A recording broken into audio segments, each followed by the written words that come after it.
All right, so today we're going to be looking at Unit 3, Notes number 3. We're going to be looking at function notation and context. So today I will be able to apply, maybe if it'll let me zoom in, there you go. Apply function notation.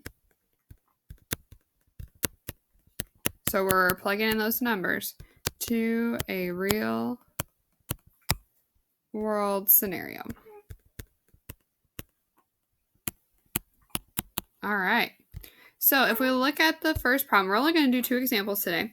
So if we look at number 1, it says there are 5 people inside a park as it opens for the day, and the number of people is increasing by 3 every hour. The number of people in the park can be described using the function p of x equals 3x plus 5, where p of x is the number of people after x hours. So the first thing we're going to do is we're just going to identify and label pretty much our let statements. So we're going to let p of x equal, well, we said p of x is the number of people. No, don't mind Mila. She's got the hiccups and doesn't really like the hiccups.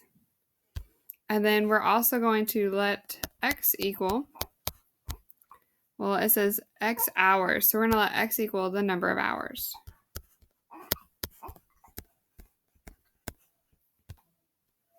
Okay, so part A says how many people are in the park after 5 hours. So I gave you 5 hours. Well, that matches our x is the number of hours. So this is going to be our x. So we are going to plug that into the function. So instead of p of x, it becomes p of 5 is equal to 3 times 5 plus, what is it, 5. And then we're just going to simplify. 3 times 5 gives me 15 plus 5. And 15 plus 5 gives me 20. Okay, so my answer isn't just 20 though. We were asking the number of people. And say there are 20 people. You have to talk about your input and your output in your sentence. So there are 20 people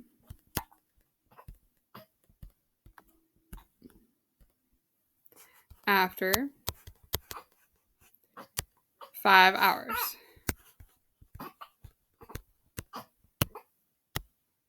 All right. Looking at the next one.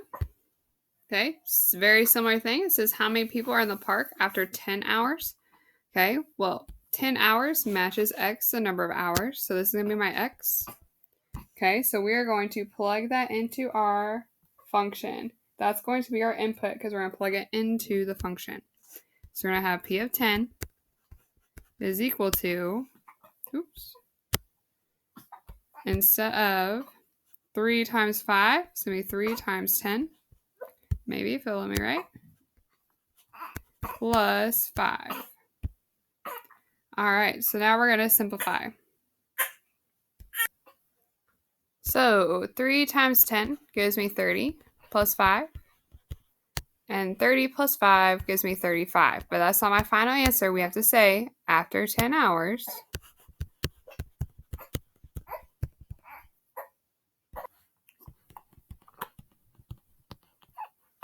there are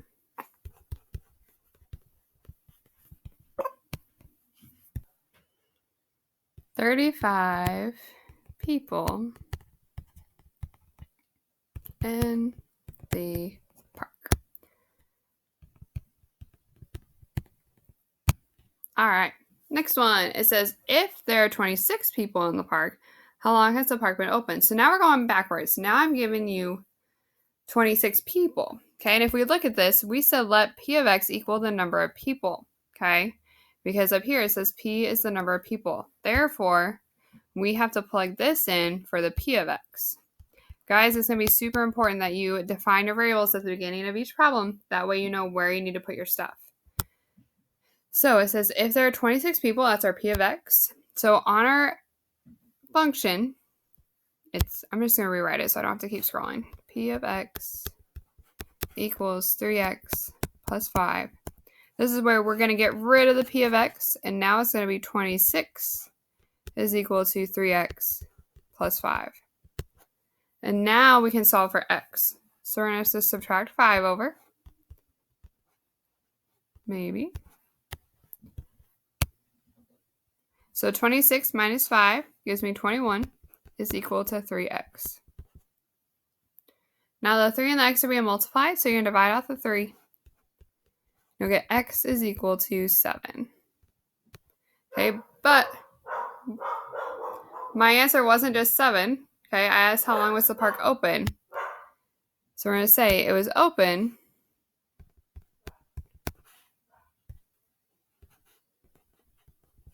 maybe if it'll let me write.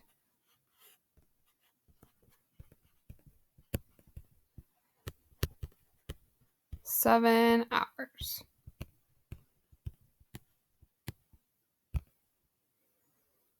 All right. And then the last one, part D, says if there are 41 people in the park, how long has the park been open? And if we look at define our variables, number of people is p of x, and we gave you 41 people. So that means this is your p of x. So just like up here, we're going to get rid of the p of x, and it becomes 41 is equal to 3x plus 5.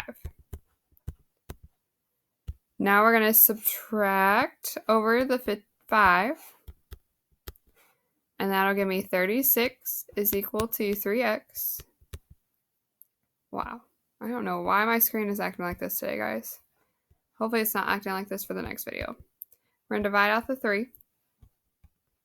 And we'll get x is equal to 12. Because 36 divided by 3 is 12.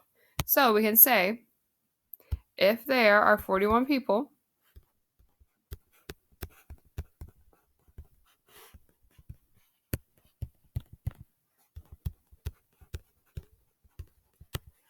the park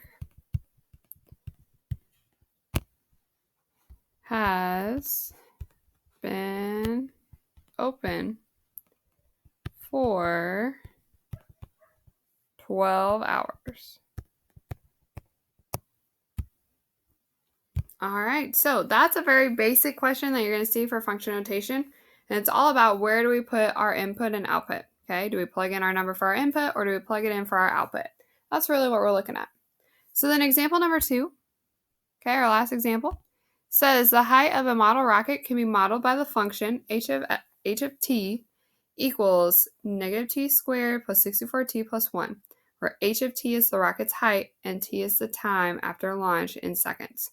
What's the model rocket's height after? We're going to look at this for 1 second, 2 seconds, and 3 seconds. Okay, so if we look at the first one, first let's define our variables. It says h of t is the rocket's height. Okay, so h of t, that's an F, not an H. Wow. Oops.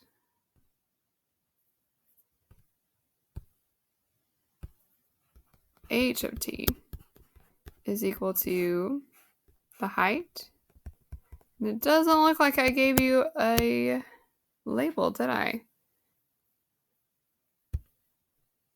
Yeah, so we're going to say it's in feet. We're going to say in feet. The height in feet. And then it says t is the time after launch in seconds. So t is going to be the number of seconds.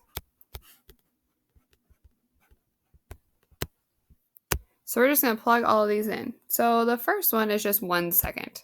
Okay, so we're giving you the time. Therefore, we're going to be plugging this in for t. So we're going to take our equation, our function, and it's going to become h of 1 is equal to negative 16. And instead of t squared, it becomes 1 squared. Let's get the rest of that function. Plus 64 times, instead of t, it becomes times 1 plus 1. I think that was the rest of it. Yep, plus 1. Once I have it plugged in, guys, this is just now, can I simplify this expression? Okay, so we'll have negative 16. There we go. 1 squared is just 1. Plus 64 times 1 is just 64. Plus 1. So negative 16 times 1 is negative 16. Plus 1. Or plus 64 plus 1. Wow. This should be a plus sign. And once I add all those up, I will get negative 16 plus 64 gives me 28 plus 1 gives me 29. Okay, so I don't think that's right, is it? 54, 49. Wow. That math, I tell you. Okay, so negative 16 plus 4 gives me 48 plus 1 gives me 49. Okay, so the height is after 1 second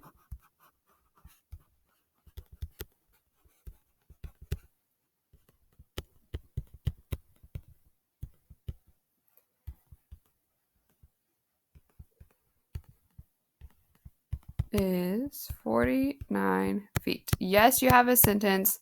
No, you cannot shorten the sentence. That's what I need to see for your sentence. All right. Looking at the next one. Now I'm asking after 2 seconds. Okay.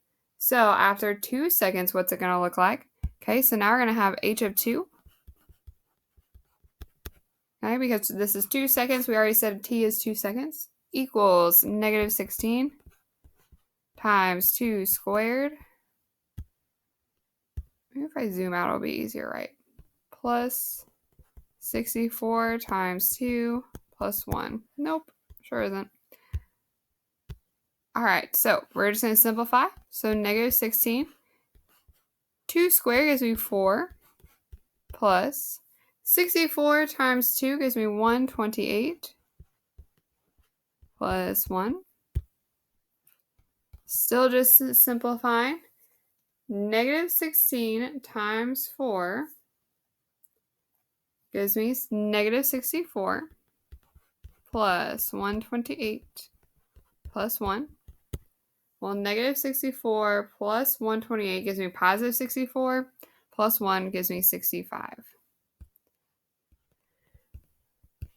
Okay, so after 2 seconds,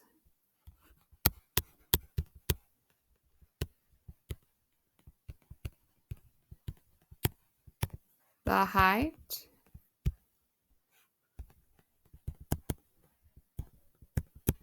is 65 feet. All right, so we're not going to worry about the last one. It's the same process. Just plug in the 3 and simplify, okay? If you have any questions about these, please make sure you're asking. If not, you can move on to your homework.